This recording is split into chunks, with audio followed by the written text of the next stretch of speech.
तुम्ही तुमच्या शरीराची रोजची दिनचर्या चांगली पाळताय का?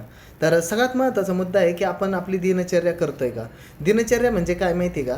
की तुमचं समजा आता माझा विषय, की मी रोज 5ला उठायला पाहिजे. असं जर मी ठरवलं, तर मग मी कधी-कधी मला जर भारी वाटायला लागलं, फ्रेश वाटायला लागलं, मी 4:30लाच उठेन.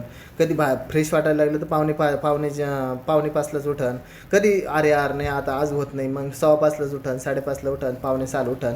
आणि मग कधी-कधी आपण म्हणतो का नाही ना इतकं लवकर उठून तरी काय करायचं, माझं एवढ्या वेळात आवरतंय ना.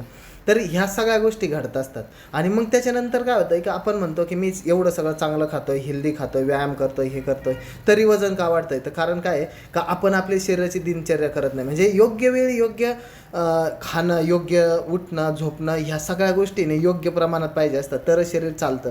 नाहीतर मग शरीर काय करतं, शरीराच्या धोरणाने काम करायला लागतं. आणि मग त्याला जर आपण डिस्टर्बन्स आणायला लागलो, का मग